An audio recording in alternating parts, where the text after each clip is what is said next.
한국 속담에 배지장도 맞들면 낫다라는 말이 있습니다. 무슨 뜻일까요? 아무리 가벼운 것도 함께 들면 더 좋다라는 의미입니다. 그런데 인생의 짐은 백지장처럼 가볍지 않습니다. 혼자 지기에 너무 무거운 짐들이 참 많습니다. 그래서 오늘 바울은 우리에게 분명하게 말합니다. 짐을 혼자 지지 말라고 합니다. 그리고 성령을 위하여 좋은 것을 심으라라고 합니다. 이 두 가지가 오늘 본문의 핵심입니다. 여러분, 이 세상에는 짐이 없는 사람은 없습니다. 겉으로는 편안해 보이지만 우리 마음속에는 저마다 무거운 짐이 있습니다. 어떤 짐일까요?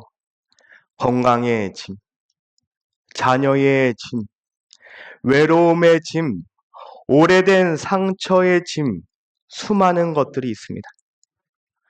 우리는 종종 그 짐을 내가 혼자 감당하려고 합니다. 다른 사람에게 부담 주고 싶지도 않고 또 누군가에게 우리의 그런 부분들을 드러내고 싶지 않습니다. 그러나 하나님은 우리를 혼자 버티는 사람으로 부르지 않으셨습니다. 오늘 본문에서 바울은 분명하게 말합니다. 2절입니다. 너희가 짐을 서로 지라. 그리하여 그리스도의 법을 성취하라. 하나님은 우리를 혼자 살아가도록 부르지 않으셨습니다.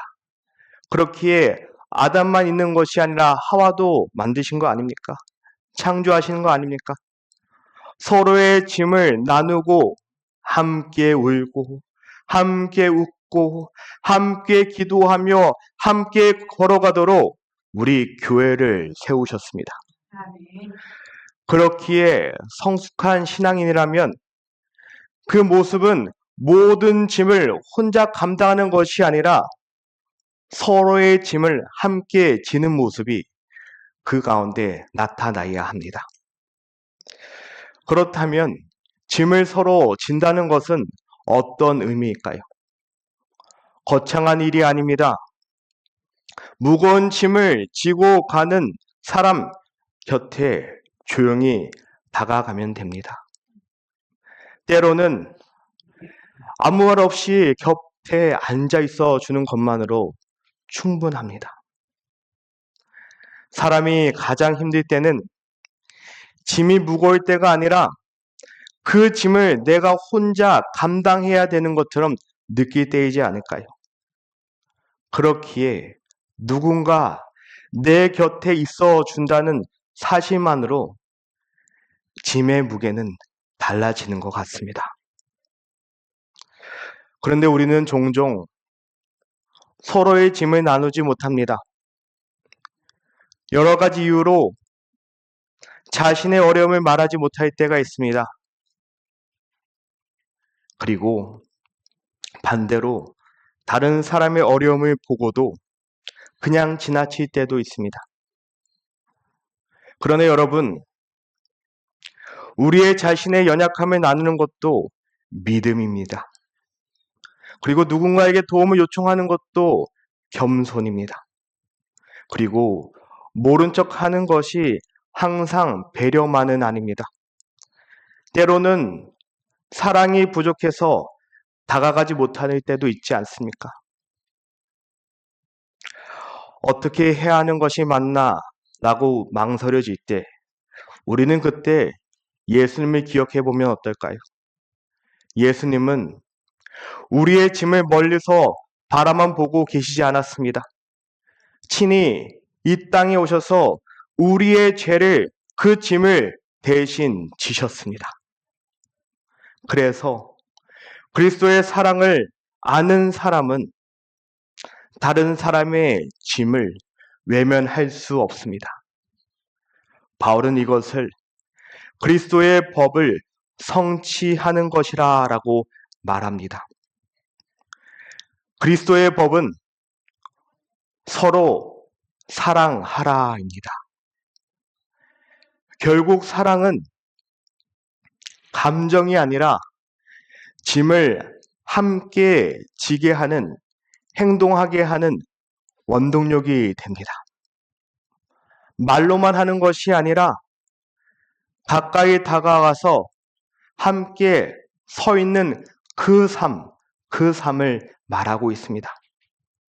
바울은 서로의 짐을 지는 삶을 먼저 넘어진 사람에 대해서 어떻게 태도를 보였는지를 설명합니다. 교회 안에서 누군가의 죄나 허물이 드러날 때 우리는 보통 두 가지로 반응합니다. 하나는 저 사람이 어떻게 저렇게 될 수 있어? 라고 하면서 정죄합니다. 또 다른 하나는 나는 상관없는 일이야 라고 하면서 모른 척합니다. 그러나 바울은 두 가지 모두 성령을 따라 사는 방식이 아니다라고 말합니다. 바울은 넘어진 사람을 다시 일으켜 세우라고 권면합니다. 이것은 죄를 가볍게 여기라는 말이 아닙니다. 죄는 죄입니다. 근데 그 목적은 그 사람을 버리는 데 있지 않습니다. 그 사람을 다시 하나님 앞에 세우는데 거기에 목적이 있다라고 합니다. 그래서 바울은 오늘 1절에 온유한 심령으로 그러한 자를 바로 잡으라라고 합니다. 온유한 심령이라고 합니다. 진리가 없는 위로는 사람을 회복시키지 못합니다. 사랑이 없는 권면은 다른 사람을 상처 주기만 합니다. 우리 권면할 때 이렇게 얘기하잖아요. 내가 너를 아끼기 때문에 얘기하는 거야. 근데 그 안에 사랑이 없으면 상처만 줍니다. 복음은 언제나 진리와 사랑이 함께 가야 합니다. 그래서 바울이 이어서 이렇게 말합니다. 너 자신을 살펴보아 너도 시험을 받을까 두려워하라. 오늘 저 사람이 넘어진 자리에 그 자리에 내가 있을 수 있다라는 의미입니다. 하나님의 은혜가 아니면 나도 여러분도 누구든지 넘어질 수 있습니다. 이 사실을 아는 사람만이 진정으로 누군가에게 온유하게 다가갈 수 있습니다. 주 안에 사랑하는 성도 여러분, 교회는 완벽한 사람들이 모인 곳이 아닙니다. 다 부족하고, 다 연약하고, 다 은혜가 필요한 사람이 모인 곳이 교회입니다. 그러므로 누군가 넘어졌을 때 교회는 정죄하는 곳이 되어서는 안 됩니다. 회복시키는 곳이 되어야 합니다. 함께 기도하고 함께 품고 다시 하나님의 세우심을 경험하는 곳, 그곳이 바로 교회이어야 합니다. 바울은 여기서 한 가지를 더 짚습니다. 남의 짐을 지려면 먼저 자기 자신을 바로 보아야 한다라고 합니다. 3절입니다. 만일 누가 아무것도 되지 못하고 된 줄로 생각하면 스스로 속임이라. 우리의 마음속에는 은연중에 나는 저 사람보다 낫다라고 생각합니다.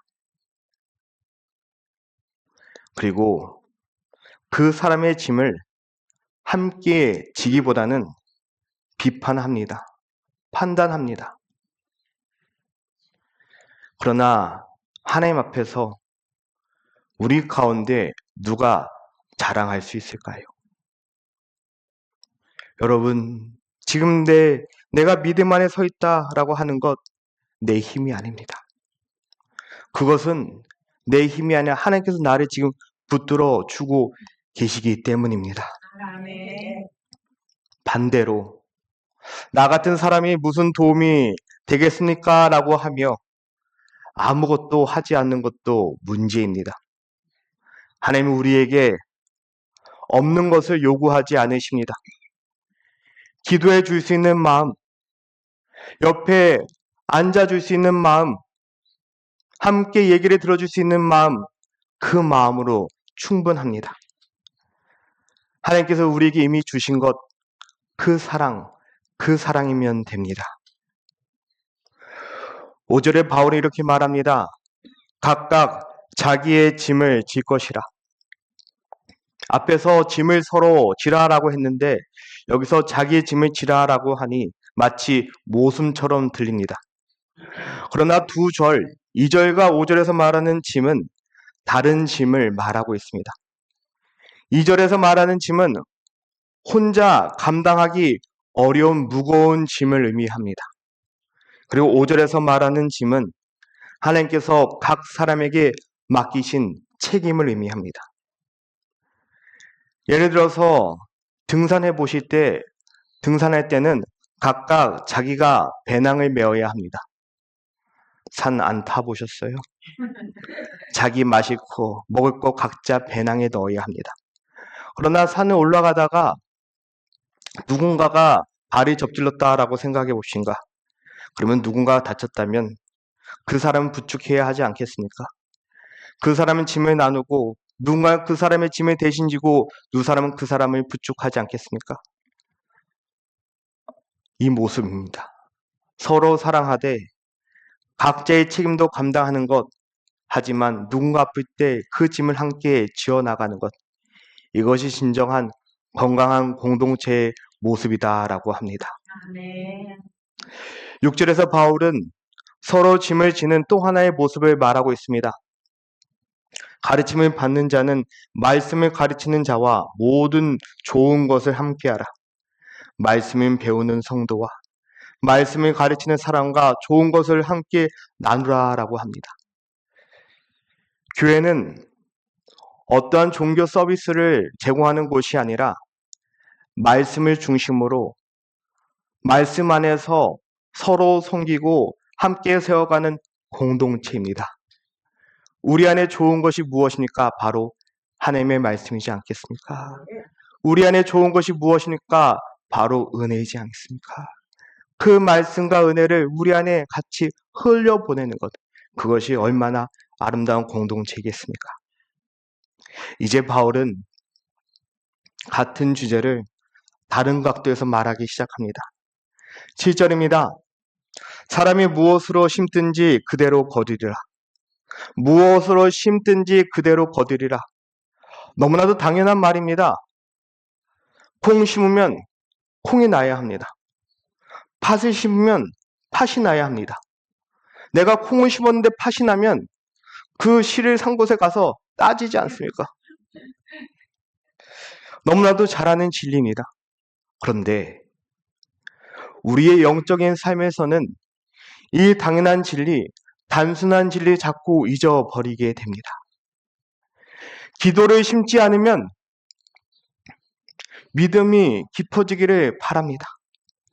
감사를 심지 않으면서 내 삶 가운데 기쁨이 생기기를 바랍니다. 용서를 심지 않으면서 관계가 회복되기를 바랍니다. 이것이 콩을 심으며 팥을 나기 원하고 팥을 심으며 콩을 나기 원하는 그 마음과 뭐가 다르겠습니까? 여러분, 하나님은 속지 않으십니다. 하나님은 우리가 심은 대로 거두게 하시는 분이십니다. 그렇기에 좋으신 하나님이지만 또 한편은 무서우신 하나님이기도 합니다. 왜? 우리의 마음을 아시기 때문에. 바울은 두 종류의 심는 것의 이야기를 하고 있습니다. 하나는 무엇입니까? 육체를 위하여 심는 삶을 말합니다. 자기 자신만을 중심에 두고 사는 삶입니다. 내 기분, 내 욕심, 내 자존심, 내 감정, 내 평안함을 따르는 삶입니다. 그렇게 살아가게 되면 결국에는 관계가 무너지고 마음에 메마름이 생기게 됩니다. 다른 하나는 무엇입니까? 바로 성령을 위하여 씻는 삶, 그 삶을 말합니다. 그 삶은 거창한 것이 아닙니다. 하루를 시작하며 하나님을 예배하는 삶, 하루를 시작하며 하나님께 기도하며 나아가는 삶, 나의 삶 가운데 감사의 제목들을 찾아가는 삶, 그리고 내 마음 가운데 응어리지고 있는 나도 모르게 용서하지 못한 사람을 위해서 기도하는 삶. 그 삶입니다. 결국 앞에서 말하는 것처럼 서로의 짐을 함께 지는 삶이 성령에 위하여 씨를 심는 삶이다라고 말합니다. 하나님은 그런 작은 씨앗 하나도 잊어버리지 않으십니다. 그래서 바울은 9절에 우리를 격려합니다. 우리가 선을 행하되 낙심하지 말지니 포기하지 아니하면 때가 이름에 거두리라. 때가 이르되 거두리라. 우리는 너무나도 쉽게 낙심합니다. 기도해도 금방 변하지 않고 내가 열심히 섬겨도 알아주는 사람이 없을 때 낙심하곤 합니다. 그럴 때마다 우리는 이렇게 하는 것이 무슨 의미가 있을까 하면서 우리 그 순간의 감정대로 말하지 않습니까? 그런데 농부는 씨를 뿌리고 나서 다음날 열매를 기대하지 않습니다. 씨를 자라게 하시는 하나님을 믿기에, 햇살을 주시는 하나님을 믿기에, 비를 내려주시는 하나님을 믿기에 농부는 기다립니다. 조바심을 갖지 않고 기다립니다. 우리 안에 조바심을 갖는 것, 그건 어쩌면 우리 안에는 하나님을 신뢰하지 않는 마음의 모습인 듯 합니다. 우리도 그렇지 않습니까? 오늘 기도와 오늘 성김과 사랑이 당장 눈에 보이지 않을 때 우리 안에는 조바심이 생기지 않습니까? 내가 그렇게 기도했는데, 내가 그렇게 울부짖었는데 어떤 열매도 나타나지 않을 때 우리 안에 그런 마음이 있지 않습니까? 그러나 여러분, 하나님은 결코 잊지 않으십니다. 때가 되면 반드시 열매를 맺게 하십니다. 그러므로 우리 낙심하지 마십시오. 그러므로 포기하지 마십시오. 하나님이 포기하지 않았는데 내가 먼저 포기하지 마십시오. 우리가 뿌린 씨앗 결코 헛되지 않습니다. 하나님의 때에 그 계절에 열매 맺는 은혜를 경험하는 저와 여러분이 되시길 바랍니다. 마지막으로 10절에 바울이 이렇게 말합니다. 기회 있는 대로 모든 이에게 착한 일을 하되 더욱 믿음의 가정들에게 할지니라. 선을 행할 기회는 멀리 있지 않습니다. 바로 늘 우리 곁에 있습니다. 꼭 선교지에 가야지만 무엇을 하는 것이 아니라 우리 삶 가운데 우리는 할 수 있는 것이 너무나도 많습니다. 오늘 예배를 드리고 돌아가는 길에 이 예배의 자리에 나오지 않는 분들, 오랫동안 교회를 나오지 못한 분들, 그분들 위해 먼저 기도해 보시면 어떨까요? 안부 전화를 드리면서 왜 교회 안 나왔어? 다그치는 것이 아니라 먼저 그분들의 상황을 들어보고 그 마음을 가지고 기도해 보면 어떨까요? 내가 먼저 말하기보다는 그 상대방의 마음을 헤아리는 그 마음이면 충분하지 않겠습니까? 저는 낚시를 좋아합니다. 여기 와서 낚시를 한 번도 가지 않았지만 낚시는 너무 신기합니다. 그 넓은 바다에 요만한 지렁이를 넣는데 물고기가 잡히는 기적을 늘 경험합니다. 그 넓은 바다에 요만한 미끼가 어떻게 물고기를 잡게 하냐라는 겁니다. 너무 신기하지 않습니까? 그래서 낚시를 좋아합니다. 낚시를 하게 되면 배경음악도 나오잖아요. 낚시를 하게 되면 던지고 나서 기다려야 됩니다. 조바심해 가지고 다시 돌리고 던지고 하면 제 팔만 아프게 됩니다. 낚시 던지고 나서 찌를 던지고 나서 기다리면 됩니다. 그리고 언젠가 물고기가 물 때 급하게 잡아당기면 줄만 끊어지게 됩니다. 물고기 입장도 생각해서 늘려줬다가 다시 당기고 늘려졌다가 당기게 되면 나중에 물고기가 잡히게 됩니다. 아마 그런 마음으로 하나님께서 우리를 서로 배려하고 사랑하는 것을 원하는 것이 아닐까요? 물론 우리의 삶 이미 감당하기에 벅찬 것이 참 많습니다. 하지만 우리는 그 가운데 가인처럼 말하는 잘못을 범하면 안 됩니다. 여러분 가인 기억하시죠? 창세기의 그 가인. 하나님께서 가인에게 물어봤습니다. 아우가 어디 있냐? 그때 가인이 뭐라고 했습니까? 내가 내 아우를 지키는 자이니까. 나와 상관없다라는 말입니다. 이것이 죄인의 모습입니다. 그러나 복음은 정반대로 말합니다. 예수는 우리의 형제가 되셔서 우리를 지켜주셨습니다. 우리의 짐을 외면하지 않으셨습니다. 그리고 십자가에서 그 짐을 감당하셨습니다. 그래서 바울은 14절에 이렇게 고백하고 있습니다. 내게는 우리 주 예수 그리스도의 십자가 외에는 결코 자랑할 것이 없으니. 이 갈라디아서의 중심은 결국 십자가입니다. 십자가는 결국에는 복음입니다. 왜 우리가 서로의 짐을 질 수 있습니까? 예수님께서 먼저 우리의 짐을 감당하셨기 때문입니다. 우리가 어떻게 서로 사랑할 수 있겠습니까? 예수님께서 먼저 우리를 사랑하셨기 때문입니다. 그렇게 바울은 말하는 거 아닙니까? 다시 복음으로, 다시 십자가의 사랑으로 나아가라. 오늘은 아버지 날입니다. Father's Day입니다. 우리 아버지를 생각해 보면 참 많은 부분들을 감당하셨습니다. 여러분의 아버지도 그렇지 않습니까? 자녀가 알지 못하는 아픔을 감당하셨고, 가족을 위해 수고하셨고, 헌신하셨고, 그 모든 것 아버지의 몫이지 않았습니까? 물론 완벽하지 않은 아버지가 이 땅에 있습니다. 왜? 인간이기 때문에 한계가 있습니다. 그러나 이 세상의 그 어떤 아버지보다, 여러분의 그 어떤 아버지보다 우리에겐 더 완전하시고 더 사랑하시고 더 풍성하신 하나님의 아버지가 우리의 아버지이십니다. 하나님께서는 독생자 예수 그리스도 이 땅에 보내주셨고 우리를 대신해서 죄 짐을 지게 하셨고 여러분을 사랑하여서 여러분의 죄를 십자가에서 보혈의 피로 씻겨주셨습니다. 그것이 우리를 향한 아버지의 사랑이지 않습니까? 사랑하는 성도 여러분, 그 모습이 나타나야 하는 것, 그곳이 바로 교회입니다.